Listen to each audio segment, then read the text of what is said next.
we're going to have a look at estimating answers to calculations. And this might be useful if we want to know roughly what the right answer to something is, and we're not too worried if it's exactly right or not. Now, key terms are estimate and approximately. And actually, they're very similar. What we're trying to do is estimate an answer. We're trying to approximately find the answer. And to do that, we're going to use rounding. We're going to use accurate rounding. Roughly, well, I might use the word roughly, but really, we do have to be accurate about the way we do this. And here's a possible scenario. We're going shopping, and we've bought shoes and a coat. Well, the shoes cost £19, and the coat costs £42. How much have we spent in total? We might not be too worried about exactly how much, but it's a good idea to know roughly how much we spent. Well, 19 plus 42, that's quite a difficult one. So maybe what we'll do is make this slightly easier by rounding. And the 19 rounds up to 20, it's roughly £20. And £42, well, that'll round down to £40.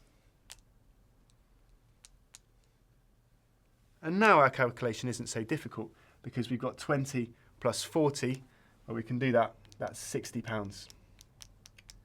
And so I can say that roughly we've spent £60. Now it's not exactly £60, it's approximately £60, and we might be happy with that. Here's another example. Well, on Friday, 98 people went to see a film at the cinema.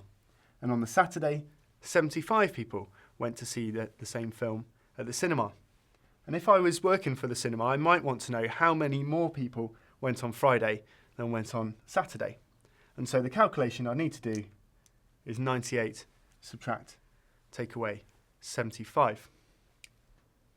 I might not be too worried about exactly, and I might not want to do this because it looks quite difficult. So maybe I could do some rounding. Well, 98 rounds up to 100. And I'm going to subtract, well, actually 75. That's exactly halfway between 70 and 80.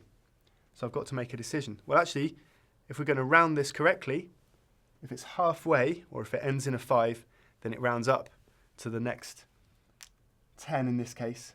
So that rounds up to 80. So we're doing 100 take away 80. Well, I can do that. That's 20.